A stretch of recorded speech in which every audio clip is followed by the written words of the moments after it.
It is now 10 minutes before the hour, and up next, with apologies to James Joyce, we have the portrait of an artist as an elderly woman, a very special woman with a unique place in American history and American art. Joel Siegel has her story this morning as we mark the first day of Black History Month. It was interesting that my parents realized that I was talented, and they gave me paints and paper and encouraged me, so that it began very early with me. Early for artist Lois Mailou Jones, and early for our century. Ms. Jones is 90 years old, and this is her year. This show, featuring her work and the work of her students at Howard University, where she taught for 47 years, opened on her 90th birthday. This show, featuring her work in Paris in the 40s, just opened at the Studio Museum of Harlem. In 90 years, she's been there, done that, painted the T-shirt. They told me, Lois, you know, you're talented, but you're not going to make it in this country. You're going to have to go abroad, because the establishment here in this country was not interested in the work of black artists. She was one of dozens of great black artists, writers, and musicians, expatriates like James Baldwin, Dizzy Gillespie, Josephine Baker, who lived in Paris. That sense of freedom and people not isolating you because of your color. It was your talent that counted. And so it was with the musicians, the artists, the writers. I mean, so many of them who went. I remember, I was rather young and maybe I dare say attractive in those days. And I went to a French restaurant, and the garçon kept looking at me. And finally he came over and said, "Pardon, mademoiselle, vous êtes Josephine Baker?" And I said, "No, I'm not Josephine Baker, but je la connais. I know her." When she came home, her art had changed, but America hadn't.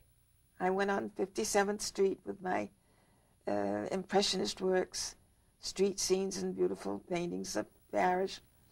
And they said that your work is excellent, but, you know, we can't show it. We just can't take you on.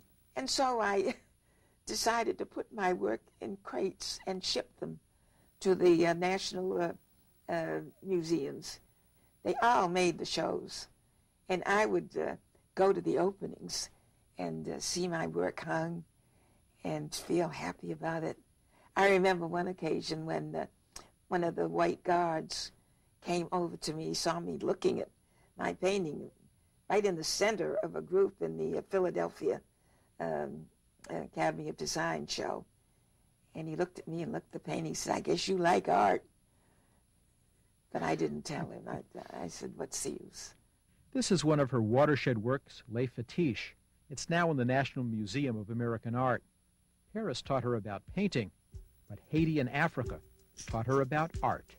Going to Africa and seeing the actual products and meeting the people and realizing the richness of design, of color, Africa really introduced me to heritage. A painting that means so much to her, a portrait of a man about to be lynched. She found her model walking near her home in Washington, D.C. He said, "But you know, sister, I lived in the South, and I have seen one of my brothers lynched." I said, "How did he look as you went?" He said, "He just fastened his eyes on the heaven." I said, "Don't move." What do you tell your students about being an artist?